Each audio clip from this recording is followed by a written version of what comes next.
हमारे वीडियो में थोड़ा सा कांड हो गया है, पीछे बच्चे गिर गए, एक्सीडेंट हो गया छोटा सा।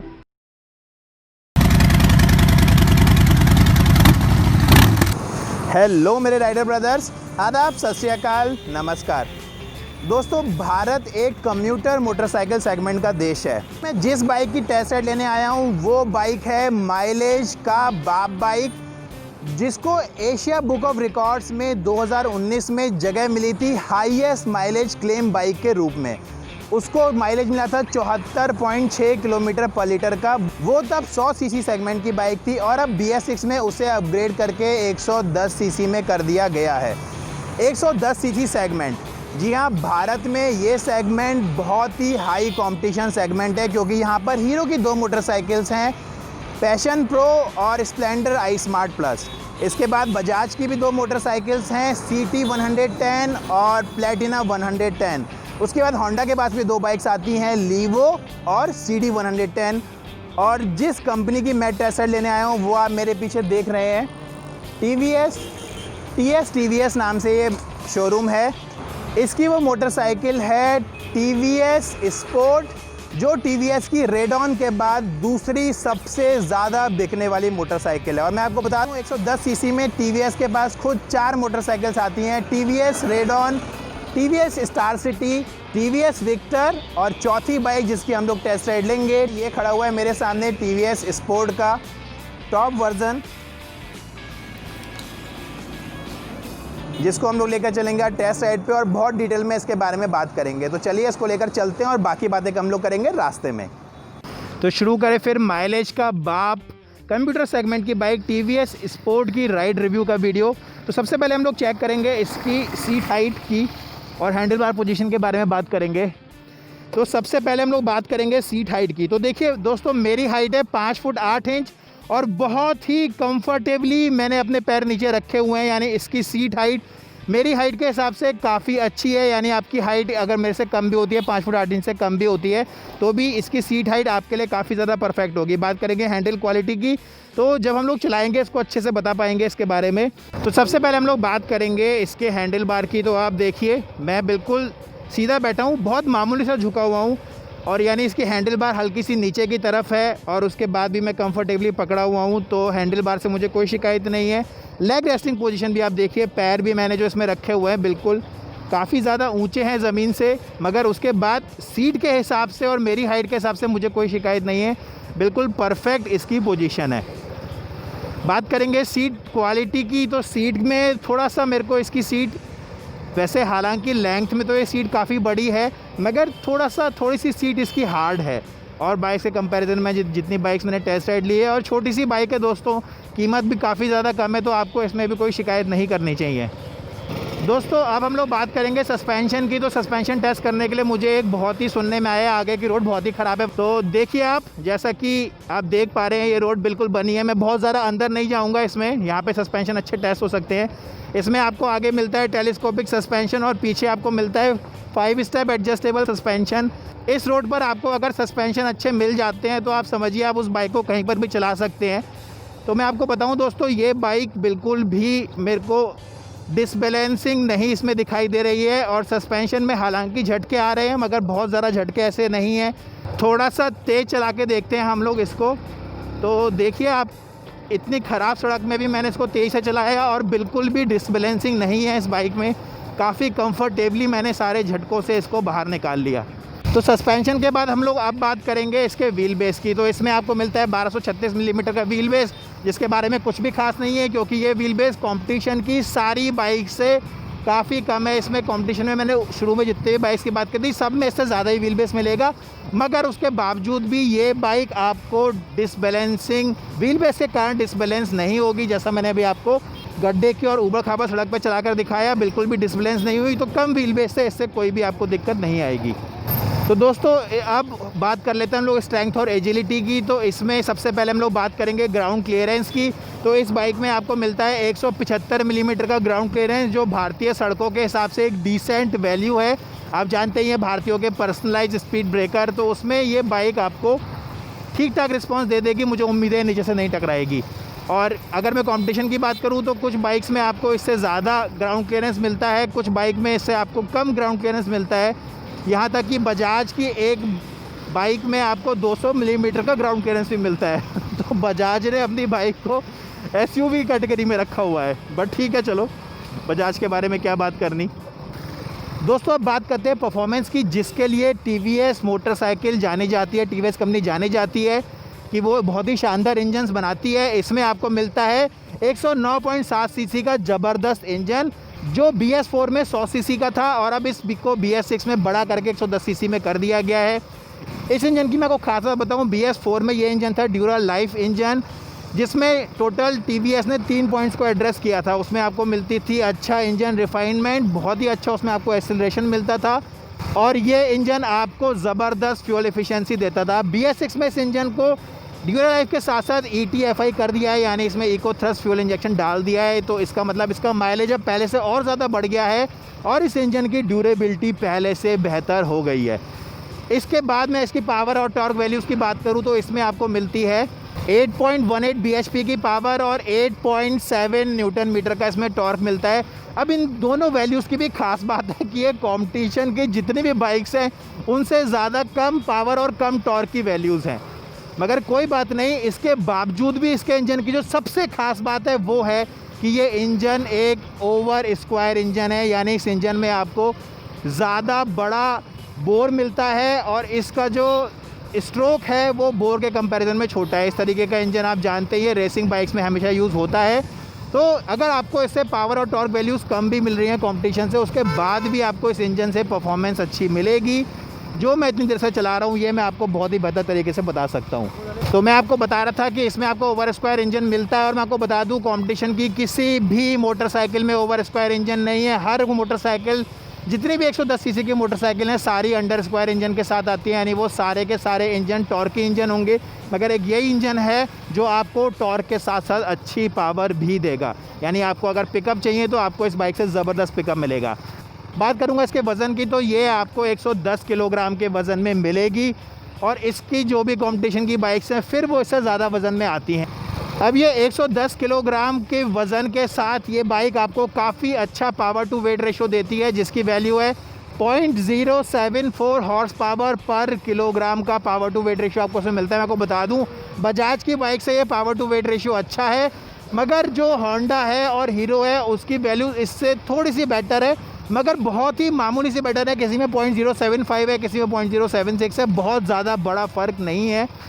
तो पावर टू वेट रेशियो आपको इस बाइक से काफ़ी अच्छा मिलता है। काफ़ी स्मार्टली इसको TVS ने डिज़ाइन की है। बढ़ते अगले पॉइंट की तरफ, तो बात करेंगे हम लोग इसमें पिकअप की और गियर्स की। तो इसमें आपको मिलते हैं टोटल 4 गियर्स, और आपको केवल बजाज की एक बाइक में 5 गियर्स मिलते हैं। बाकी सब बाइक में इस सेगमेंट में 4 गियर्स ही आते हैं। मेरे हिसाब से 4 गियर सफिशिएंट है, क्योंकि यार कम्यूटिंग के लिए बाइक है, आपको इससे रेसिंग तो करनी नहीं है। बस हाँ, इसमें एक कमी है कि जो इसका गियर हैं वो सारे के सारे पीछे की तरफ पड़ते हैं। तो ये आपको आदत डालने वाली चीज़ है, क्योंकि ज़्यादातर बाइक्स में हम लोग पहला गियर आगे डालते हैं और उसके बाद बाकी सारे गियर्स में पीछे होते हैं, मगर ठीक है, ये आदत ही पड़ जाएगी। बात करेंगे इसके पिकअप की, तो मैं चेक करके दिखाता हूँ इसका पिकअप। और अभी काफ़ी हल्की स्पीड में दूसरे गियर में हम लोग इसका गियर डाल के पिकअप देखेंगे। तो तीसरे गियर में मैंने गाड़ी उठाई है और पिकअप की वैल्यू दोस्तों अच्छी हैं। चौथे गियर में मैं ले आया इसको, और एक्सीलरेशन देने के साथ ही मेरे को काफ़ी बढ़िया पिकअप मिला। तो पिकअप की वैल्यूज़ बढ़िया है इस बाइक में। जैसे मैंने आपको बताया था, ओवर स्क्वायर इंजन है, ओवर स्क्वायर इंजन इन्हीं चीज़ों के लिए जाना जाता है। तो शानदार पिकअप है इस बाइक का। इस बाइक से आपको 85 से 90 की टॉप स्पीड मिलती है, जो मैं अभी टेस्ट कर नहीं सकता। कभी किसी और वीडियो में इसकी टॉप स्पीड चेक करके दिखाएंगे। तो परफॉर्मेंस हो गई पूरी ज़बरदस्त परफॉर्मेंस है। अब हम लोग बात करेंगे सेफ्टी की। तो सेफ्टी में सबसे पहले मैं आपसे बात करूंगा टायर्स की। तो इसमें आपको दोनों आगे और पीछे मिलते हैं 17 इंच के टायर्स, जो TVS के टायर्स है, मगर वो टायर काफ़ी ज़्यादा पतले हैं। जैसा आप आगे की तरफ से देख रहे होंगे तो फ्रंट का टायर आपको इसमें मिलेगा 2.75 इंच चौड़ा, और जो पीछे का टायर है वो 3 इंच चौड़ा है। तो टायर्स काफ़ी ज़्यादा पतले हैं। जो इसकी दूसरी बहन है TVS स्टार सिटी, उसमें भी आपको सेम टायर्स मिलते हैं, और इवन रेडॉन में भी आपको सेम टायर्स मिलते हैं। बट रेडॉन का टायर 18 इंच का है, और इसके और इसकी बहन के स्टार के दोनों के टायर्स 17 इंच के ही हैं। अब बात करेंगे ज़िंदगी बचाने वाले आइटम्स की, ब्रेक्स की, जिसकी सबसे ज़्यादा गाड़ी में ज़रूरत होती है। एक होती है रेस की, एक होती है ब्रेक्स की। इसमें हमको थोड़े से ब्रेक्स में कमी मिलती है कि आपको यहाँ पर दोनों पहियों में ड्रम ब्रेक्स ही मिलते हैं। आगे वाले पहिए में आपको 130 मिलीमीटर का ड्रम ब्रेक मिलता है, पीछे और भी छोटा ड्रम ब्रेक है 110 मिलीमीटर का। कंपटीशन की अगर मैं बात करूँ तो कुछ बाइक्स में आपको 1-2 बाइक्स हैं जिसमें आपको डिस्क ब्रेक का ऑप्शन भी मिलता है, मगर ज़्यादातर बाइक्स ड्रम ब्रेक के साथ ही आते हैं। मैं आपको इसके ब्रेक्स भी टेस्ट करके दिखाता हूँ। तो दोस्तों काफ़ी डिस्टेंस हो गई है, अब हम लोग इसके ब्रेक टेस्ट करके देखते हैं। तो ब्रेक टेस्ट करने के लिए मुझे थोड़ी स्पीड में लेकर जाना पड़ेगा। और अब बारी आई ब्रेक टेस्ट करने की, तो दोनों ब्रेक एक साथ लगाऊंगा। तो ब्रेकिंग पावर दोस्तों थोड़ी सी कम है। ड्रम ब्रेक्स हैं, हो सकता है आगे चल के खुले, तो ब्रेकिंग पावर थोड़ी सी और बेहतर हो सकती थी। सेफ्टी में एक और पॉइंट आता है मिरर्स का, तो मुझे इसके मिरर्स भी ठीक दिखाई दे रहे हैं। हालांकि मिरर्स में ऐसी बहुत ज़्यादा स्पेशलिटी मुझे किसी भी बाइक में नहीं दिखाई दी। तो विजिबल एरिया इसका ठीक ठाक है, थोड़ा सा और बड़ा होना चाहिए था, थोड़े से और कर्वी होने चाहिए थे, बट ठीक है। बहुत ब्रिलियंट विजिबिलिटी नहीं है, ठीक ठाक विजिबिलिटी है। दोस्तों मैं आपको इस बाइक की एक चीज़ और टेस्ट करके दिखाता हूँ। अक्सर आप लोग मुझसे बोलते हैं कि हल्की स्पीड में आप चला के दिखाइए अलग अलग गियर्स में। तो चलिए न्यूट्रल पे आ गई, अब आई बाइक पहले गियर में, और पहले गियर में ये चलाने पर बहुत ज़्यादा मैं तेज़ स्पीड में नहीं चला पाया। अब चलिए दूसरे गियर पे, और बहुत ही मामूली सी स्पीड में चल रही है, तो कोई भी नॉकिंग नहीं है। देखें तीसरे गियर पे, तो तीसरे गियर में भी मैं इसको चला ले रहा हूँ। अभी भी मेरे को कोई भी बहुत ज़्यादा नॉकिंग की शिकायत नहीं मिली। अब हल्की हल्की नॉकिंग इसमें होना शुरू हुई है। और अब हम लोग देखते हैं इस बाइक को चौथे गियर में डाल के। तो ये आ गई चौथे गियर में। अब ये बाइक झटका मारने लग गई और हो गई बंद। तो चौथे गियर में आप इसको बहुत हल्की स्पीड में नहीं चला सकते, ये बात ध्यान दीजिएगा। मैं तीसरे गियर में स्टार्ट करी है और तीसरे गियर में भी ये पिकअप नहीं ले रही है। दूसरे गियर में आ गया, दूसरे गियर में स्टार्ट करके पिकअप ले ली। तो दोस्तों ये ध्यान देने वाली चीज़ है आपके लिए। अब बात करते हैं कि ये बाइक फन टू राइड है या नहीं। तो सबसे पहले मैं आपको दिखाऊंगा इसका हॉर्न।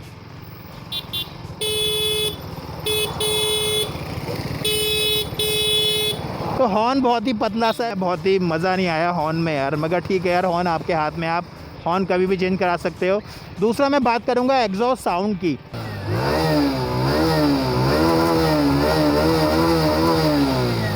तो एग्जॉस्ट की आवाज़ काफ़ी दमदार है, क्यों कमल? एग्जॉस्ट की आवाज़ काफ़ी अच्छी है इस बाइक में। और अब मैं कमल भाई को बोलूँगा कि कमल भाई आ जाओ, बाकी बातें अब हम लोग साथ में बैठ के ही करेंगे। तो फन टू राइड में अगला पॉइंट आता है इंस्ट्रूमेंट क्लस्टर का। तो जैसा आप देख पा रहे हैं इसमें आपको बहुत ही सिंपल सा इंस्ट्रूमेंट क्लस्टर मिलता है, बट उसमें आपको इकोनोमीटर मिलता है। लेफ़्ट हैंड साइड पर आपको दिखाई देगा इसमें स्पीडोमीटर और ऑडोमीटर। इसमें TVS का खूबसूरत सा लोगो भी आपको मिलेगा। और राइट हैंड साइड पे आपको फ्यूल गेज दिखाई देगा, और उसके नीचे न्यूट्रल की light, high beam low beam का नोटिफिकेशन, और उसके साथ आपको लेफ़्ट राइट इंडिकेटर्स का नोटिफिकेशन भी यहाँ आपको दिखाई देगा। उसके बाद आपको यहाँ पर इंजन चेक वार्निंग लाइट मिलती है। और जब आप तेज़ स्पीड पर इसको चलाएंगे, तेज़ एक्सीलरेटर देंगे, तो ये आप देखिए ऑरेंज लाइट जल गई, यानी अब आपकी बाइक पावर मोड में आ गई है। आप जानते हैं TVS की आपको ज़्यादातर बाइक्स में मिलता है। इसके साथ यहाँ पर आपको इसका चाबी वाला पोर्शन मिलता है, जो भी ऑर्डिनरी है, इसमें कोई खास नहीं है। लेफ़्ट हैंड साइड पे अगर मैं हैंडल बार की बात करूँ, तो लेफ़्ट हैंड साइड पे आपको हाई बीम लो बीम का स्विच मिलता है। उसके आगे यहाँ पे आपको एक पास स्विच मिलता है। उसके बाद यहाँ पर आपको लेफ़्ट राइट इंडिकेटर का स्विच और नीचे हॉर्न का स्विच है। और राइट हैंड साइड पे अगर मैं बात करूँ, तो यहाँ पर आपको इसकी हेडलाइट का स्विच मिलता है, और उसके नीचे है सेल्फ स्टार्ट। तो काफ़ी सिंपल सा इसका इंस्ट्रूमेंट पैनल है। बात करेंगे इसके फ्यूल टैंक की, तो जैसा आप देख पा रहे हैं यहाँ पे आपको एक बहुत ही छोटा सा फ्यूल टैंक मिलता है। हालांकि स्पोर्टी है, थोड़ा सा मस्कुलर है, बहुत ज़्यादा मस्कुलर नहीं है क्योंकि छोटा है साइज़ में। 10 लीटर का फ्यूल टैंक है। और अगर मैं 60 का माइलेज पकड़ के चलूँ, तो इसमें आपको अच्छी खासी रेंज मिल जाएगी। 600 किलोमीटर के आसपास की इसमें बाइक में आपको रेंज मिल जाएगी। बात करेंगे हीट की, तो एयर कूल्ड इंजन है दोस्तों, मुझे कोई भी हीट महसूस नहीं हुई। और मैं उम्मीद करता हूँ इसके एग्जॉस्ट में से भी ऐसी कोई हीट नहीं आ रही होगी पीछे की तरफ से, क्योंकि मेरे पैरों को भी किसी भी तरीके की हीट नहीं दिखाई दे रही है। लास्ट में बात करेंगे दोस्तों पिलियन कंफर्ट की, तो इसकी पीछे की सीट काफ़ी ज़्यादा लंबी है, एक्स्ट्रा लॉन्ग सीट आपको इस बाइक में मिलती है। तो मेरे को लगता है पिलियन भी काफ़ी कंफर्टेबल होकर इसमें बैठे होंगे। पीछे जगह है कमल? और इसके जो रियर ग्रैप्स हैं वो पकड़ने में कैसे हैं? सही है, ठीक है, कंफर्टेबल है या क्रैम्ड है? कंफर्टेबल भी नहीं है, क्रैम्ड भी नहीं है, ठीक है मतलब ठीक है। तो पिलियन सीट भी ठीक है और पिलियन ग्रैब भी ठीक ठाक है। लास्ट में बात करेंगे इसके माइलेज की, तो ये बाइक आप मान के चलिए, जब इसने 100 सीसी के इंजन के साथ आपको 73 के आसपास का माइलेज दिया था और इसका नाम एशिया बुक ऑफ रिकॉर्ड्स में आया था। तो आप मान के चलिए आपको उससे ज़्यादा का ही माइलेज मिलना चाहिए। बात करेंगे इसके टर्निंग रेडियस की, तो दोस्तों टर्निंग रेडियस तो बहुत ही बढ़िया है यार, इसमें बहुत ही कम जगह में ये बाइक मुड़ गई। तो ये सब चीज़ें हो गई पूरी। अब हम लोग इसका वर्डिक्ट के बारे में बात करते हैं।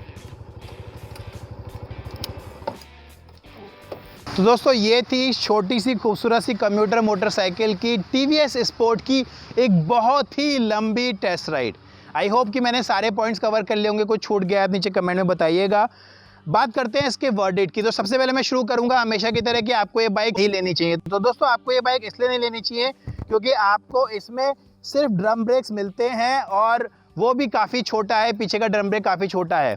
दूसरी बात, आपको ये बाइक क्यों नहीं लेनी चाहिए, क्योंकि आपको इसमें थोड़ी सी हार्ड सीट मिलती है और बाइक के कंपैरिजन में। अगला, आपको ये बाइक क्यों नहीं लेनी चाहिए, क्योंकि आपको इसमें कंपटीशन से कम पावर मिलती है। आपको क्यों नहीं लेनी चाहिए, क्योंकि आपको इसमें कंपटीशन से कम टॉर्क मिलता है। और आपको क्यों नहीं लेनी चाहिए, क्योंकि आपको इसमें डिस्क ब्रेक नहीं मिलता जो कंपटीशन की कुछ बाइक्स में है। अब बात करते हैं आपको ये बाइक क्यों लेनी चाहिए। तो दोस्तों मैं आपको बताता हूँ आपको ये बाइक इसलिए लेनी चाहिए क्योंकि ये बाइक आपको eco thrust fuel injected engine के साथ मिलती है, जो एक ओवर स्क्वायर इंजन है जो आपको ज़बरदस्त पावर और टॉर्क की वैल्यूज़ देता है, भले ही इसके नंबर्स कंपटीशन के कंपैरिजन में कितने भी कम क्यों ना हो। आपको ये बाइक इसलिए लेनी चाहिए क्योंकि आपको इससे मिलता है बेस्ट इन क्लास माइलेज और इस बाइक का नाम एशिया बुक ऑफ रिकॉर्ड्स में भी आ चुका है माइलेज को लेकर, जो किसी और बाइक का नहीं था। आपको ये बाइक क्यों लेनी चाहिए, क्योंकि आप देखिए यार आपको 100 सीसी में इतनी खूबसूरत सी कम्यूटर सेगमेंट की बाइक मिलती है जो ओवरऑल देखने में स्पोर्टी डिज़ाइन के साथ आती है, जिसका नाम ही है स्पोर्ट। अगर आप इस बाइक को चारों तरफ से देखोगे तो आपको यहाँ पर इतना खूबसूरत सा टैंक मिलता है। फ्रंट में आपको बहुत ही खूबसूरत हेडलाइट मिलती है, हालांकि हेलोजन ही है। और इसका साइड प्रोफाइल भी आपको इतने एलिगेंट लगते हैं, इतना खूबसूरत लगता है। इसका टैंक का पोर्शन, इसका पीछे का पोर्शन, इसका साइलेंसर भी आपको इतना लंबा मिलेगा, उसके ऊपर क्रोम की इतनी बड़ी सी शील्ड है। और पीछे आपको मिलते हैं खूबसूरत से एलॉय व्हील्स, आगे के पहिए में भी आपको एलॉय व्हील्स मिलते हैं ब्लैक कलर के।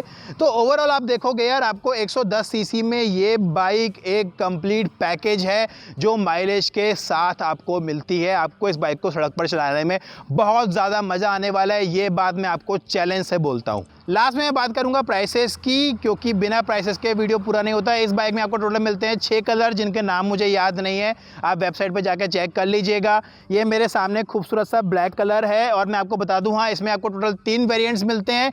ये इसका टॉप मोस्ट वेरिएंट है जो एलॉय व्हील्स के साथ आता है और साथ ही साथ इसमें आपको सेल्फ स्टार्ट मिलता है। एक इसका आता है स्पोक व्हील्स के साथ जिसमें आपको किक मिलता है और एक आता है इसका एलॉय व्हील्स के साथ जिसमें आपको किक मिलता है। तो प्राइसेस की बात करूं तो इसका जो स्टार्टिंग प्राइस है वो है 44,140 एक्स शोरूम, जो इसका बेस मॉडल है किक स्टार्ट स्पोक। उसके बाद आता है किक स्टार्ट एलॉय, वो है 46,290 एक्स शोरूम, हल्द्वानी के प्राइस हैं। तीसरा है इसका टॉप मॉडल जो मेरे सामने खड़ा हुआ है सेल्फ स्टार्ट एलॉय, ये आता है 55,175 एक्स शोरूम का। और मैं ऑन रोड प्राइसेस की बात करूं तो इसमें आपको एक्सेसरीज़, आरटीओ, इंश्योरेंस सब मिला के 15,300 का खर्चा है। तो ये वाला मॉडल आपको 68,975 ऑन रोड पड़ेगा। 68,975 जो काफ़ी कम कीमत है एक 110 सीसी की कम्यूटर मोटरसाइकिल के लिए। अगर आप इसके बेस मॉडल की बात करते हैं जो किक स्टार्ट स्पोक है, वो आपको पड़ेगा केवल 59,440 ऑन रोड और उससे ऊपर वाला मॉडल आपको पड़ेगा 61,590 ऑन रोड। तो दोस्तों मैं आपको बता दूं ये भारत में ऑलमोस्ट सबसे सस्ती कम्यूटर सेगमेंट की बाइक है। तो दोस्तों इसका राइड रिव्यू पूरा हो चुका है। आई होप आपको वीडियो पसंद आया होगा और अगर आपको कोई भी चीज़ इसमें ऐसे लगी हो जो बदलनी चाहिए या इसमें इम्प्रूवमेंट होना चाहिए तो वो नीचे कमेंट कीजिए। आपके सुझाव का हमेशा से स्वागत है। और वीडियो के अंत में मैं हल्द्वानी में टीएस ऑटो जो ऊंचा पुल में कालाडूंगी रोड में शोरूम है उसके ओनर मिस्टर निखिल जी का बहुत बहुत धन्यवाद देना चाहूँगा, जिन्होंने ये खूबसूरत बाइक हमको टेस्ट राइड ले दी, जिसके कारण से हम आपके लिए इसका लंबा राइड रिव्यू लेकर आ सके। तो वीडियो ख़त्म करने का समय आ चुका है। आई होप आपको वीडियो पसंद आया होगा। अगर आया तो इसको लाइक कीजिए, दोस्तों के साथ शेयर कीजिए, चैनल को सब्सक्राइब कीजिए और घंटी दबाना मत भूलिएगा। तो अपने राइडर दोस्त आशीष को विदा दीजिए, अगले वीडियो में बहुत ही जल्द मिलने के लिए। नमस्कार।